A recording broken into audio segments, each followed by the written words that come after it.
Hello everyone, so in this video we will cover about home rule movement. अब इसका मतलब क्या होता है? मतलब खुद का घर का खुद का रूल। या it was launched during the first world war. मतलब फर्स्ट वर्ल्ड वॉर कब स्टार्ट हुआ था? 1914 में ना। और ये मूवमेंट कब स्टार्ट हुआ? 1916 में, 2 साल बाद। ठीक है। मेन लीडर्स इसके कौन थे? बाल Gangadhar Tilak and NIB Saint. वो she was a britisher. So now let's focus on the background. देखो क्या हुआ था कि स्वदेशी मूवमेंट 1905 में स्टार्ट हुआ था। फिर बीच में बहुत मास मूवमेंट चला था। फिर 1911 में ब्रिटिशर्स ने सब रिफॉर्म लाया था, पार्टीशन ऑफ बंगाल से रिलेटेड। उसके बाद क्या हुआ था कि सबका जोश ठंडा हो गया था, सब कुछ नॉर्मल सा हो गया था, सब कुछ सबको अपने कंफर्ट जोन में आ गया था। जो भी स्वदेशी जो भी बॉयकॉट मूवमेंट चल रहा था, सब कुछ खत्म हो गया था, डिक्लाइन हो गया था। तो सबको फिर से जागरूक करने के लिए, सबको पॉलिटिकली एक्टिवेट करने के लिए ये मूवमेंट दिस मूवमेंट को स्टार्ट किया गया। Number 2 point is union of moderates and extremist. Split हो चुका था, पता है, मूवमेंट स्वदेशी मूवमेंट के बाद। दोनों वो अपने रास्ते, मॉडरेट्स और एक्सट्रीमिस्ट थिंकर्स लीडर्स अपने रास्ते में।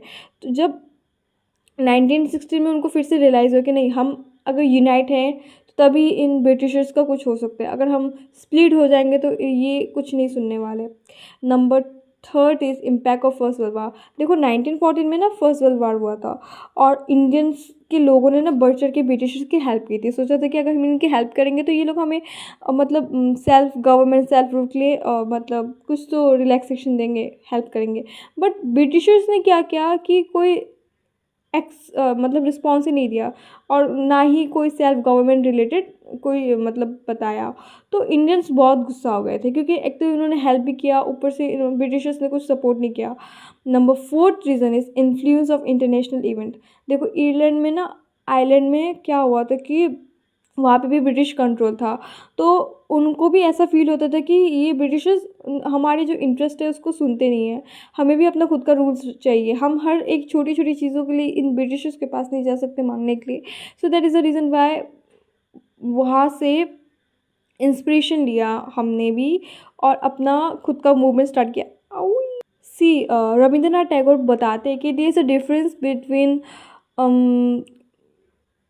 देर is a difference between western civilisation and western imperialism. मतलब क्या होता है कि इम्पीरियलिज्म का मतलब क्या होता है कि रूल्स रेगुलेशन को, बाहर देश के रूल्स रेगुलेशन, और सिविलाइजेशन का मतलब होता है कि वहाँ का कल्चर, वहाँ का एजुकेशन। तो वो कहते थे कि हमें बॉयकॉट करना चाहिए वहाँ का मतलब पॉलिसीज एंड इंटरेस्ट, बट हमें दूसरों के देशों से सीखना चाहिए।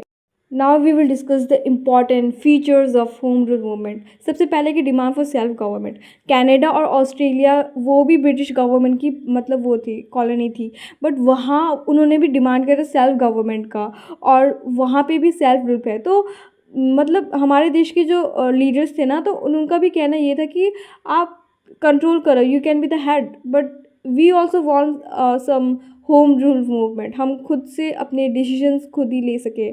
Number two is not number two, let's discuss something more. Like वो क्या कहते हैं कि हमें कम्प्लीटली इंडिपेंडेंस नहीं चाहिए। तब उस टाइम में डिमांड बस इतना था कि हम अपने गवर्नमेंट को इलेक्ट कर पाए, और जो इंटरनल अफेयर्स है उसमें खुद ही हैंडल कर पाए, और सेल्फ रूल हो। सेम वे जब मुस्लिम लीग स्टार्टिंग में फॉर्मेशन हुआ था, तो उनका था कि सिर्फ हमें अपना इंटरेस्ट को शो करने के लिए एक प्लेटफॉर्म चाहिए। Second point is constitutional and peaceful method.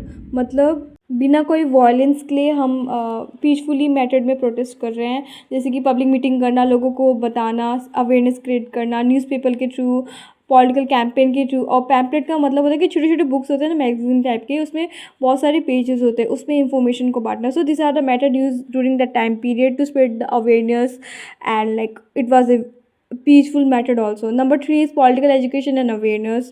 Like a movement aim to educate Indians. बहुत सारे इंडियंस को पता ही नहीं था कि क्या सही है क्या गलत। वो एक कंफर्ट जोन में थे, और उन्होंने एक्सपेक्ट मतलब स्वीकार कर लिया था कि अब हमें ऐसी ज़िंदगी को व्यतीत करना है। सो बताया गया कि आपका राइट है, आपका अधिकार है, और आप नेशन के लिए बहुत कुछ कर सकते हो। Number fifth is mass participation.